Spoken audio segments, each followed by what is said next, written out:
दोस्तों, शूर्पणखा रामायण का वो किरदार है जिसकी वजह से सीता हरण हुआ। तो आइए जानते हैं कि क्या इस्लाम धर्म को जन्म देने वाली शूर्पणखा ही थी। दोस्तों, अगर आपने रामायण देखी है या पढ़ी होगी तो आप रावण की बहन शूर्पणखा के बारे में तो जरूर जानते ही होंगे। शूर्पणखा रामायण की एक ऐसी किरदार थी जिसकी वजह से प्रभु श्री राम को रावण समेत सभी राक्षसों का वध करना पड़ा था। लेकिन दोस्तों, सभी राक्षसों का अंत होने के बावजूद भी जब शूर्पणखा बच गई, हालांकि रावण की मौत के बाद शूर्पणखा का क्या हुआ, इस बात का कोई भी जिक्र रामायण में देखने को नहीं मिलता। फिर भी कई इतिहासकारों का ये दावा है कि शूर्पणखा अपने भाई रावण की मौत के बाद इस्लाम धर्म की उत्पत्ति की और मक्का मदीना को बसाने वाली शूर्पणखा ही थी।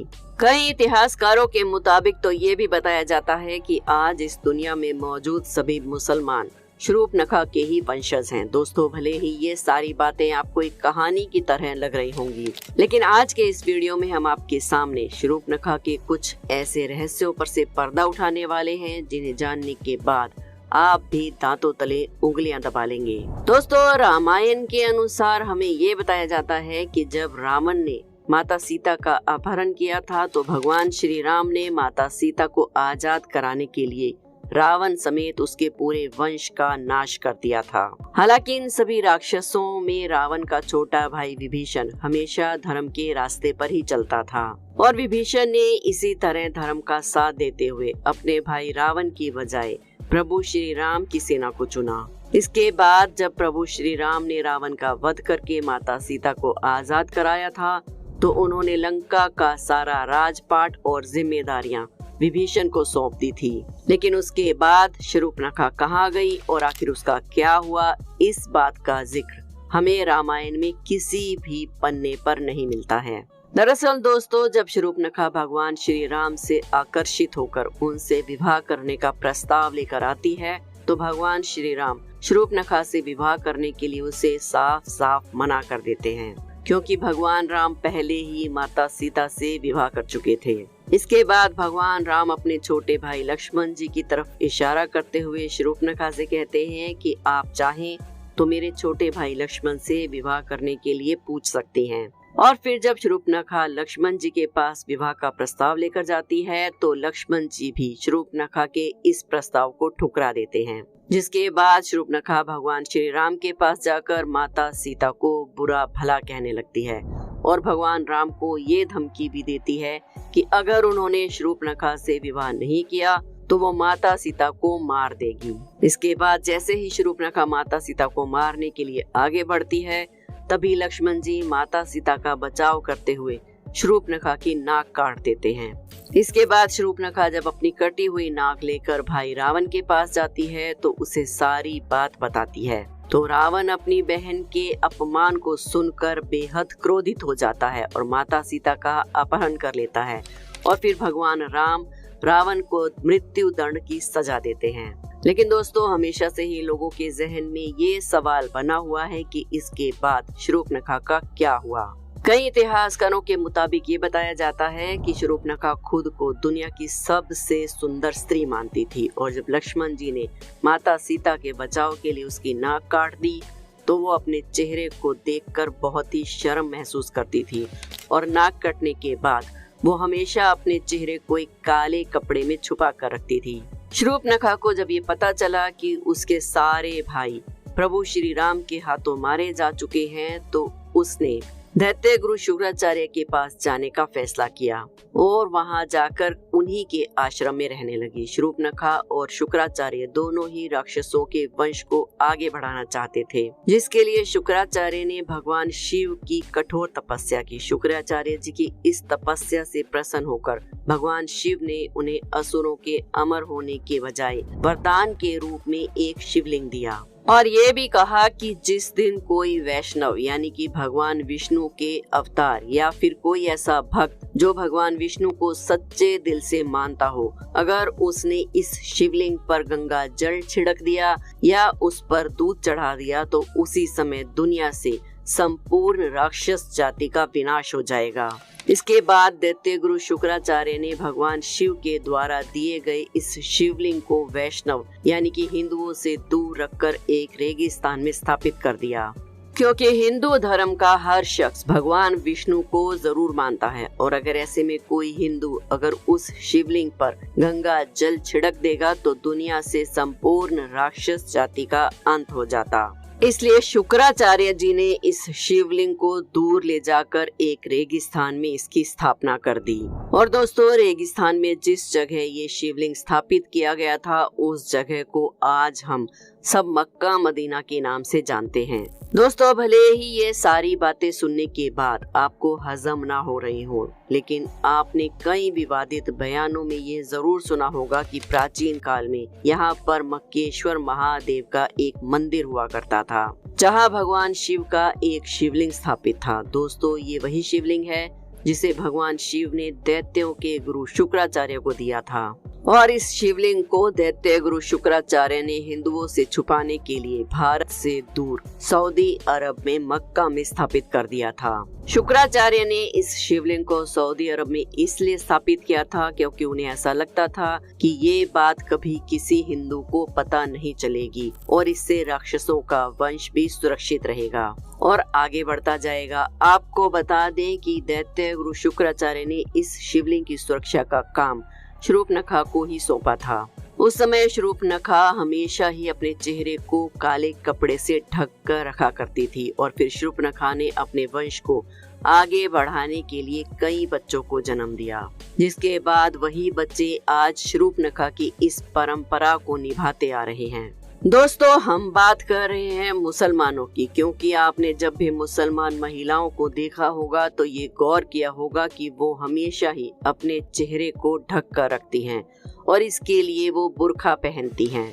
मुसलमान महिलाओं के इन कपड़ों में केवल उनकी आंखें ही नजर आती हैं और जब नाक कटने के बाद शूर्पणखा अपने चेहरे को कपड़े से छुपा कर रखती थी तो उसकी भी सिर्फ आंखें ही नजर आती थी।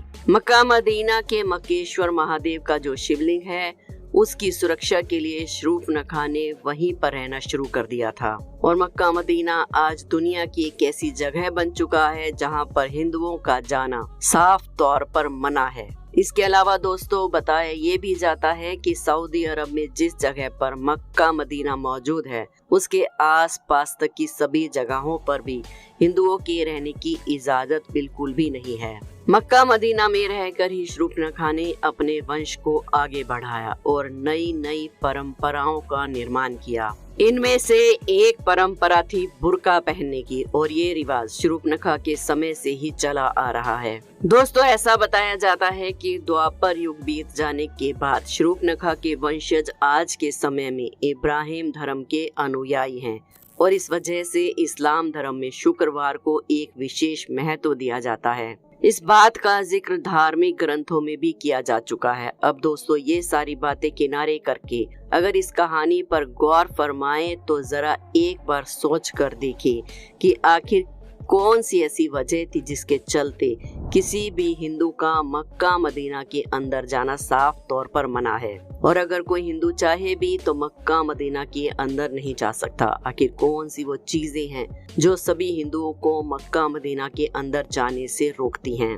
दोस्तों, इस बात के पीछे ऐसा कोई ना कोई ठोस कारण तो जरूर होगा जिसने हिंदुओं को वहां जाने पर प्रतिबंध लगा रखा है। तो ऐसे में दोस्तों, क्या आपके दिमाग में भी कभी ये सवाल आया है कि मक्का में जो ये चौकोर आकृति है इस पर काले रंग का कपड़ा क्यों रखा जाता है?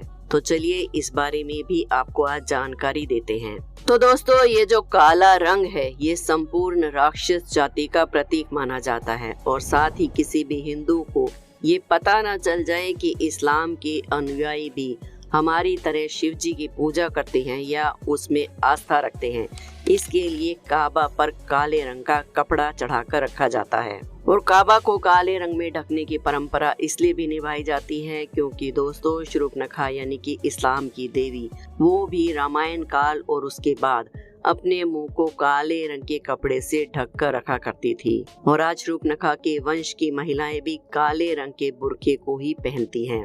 क्योंकि दोस्तों दुनिया को गुमराह करने के लिए बुरखे को कई प्रकार के रंगों में बांट दिया गया था, किंतु सत्यता तो ये है कि ये रंग शूर्पणखा की ही देन है, जिसे इस्लाम की महिलाएं इस्लाम रीति रिवाज के अंतर्गत धारण करती हैं और समाज के इस एक तरफा पहनावे के कारण ही दुनिया इन्हें मुसलमानों के नाम से जानती है।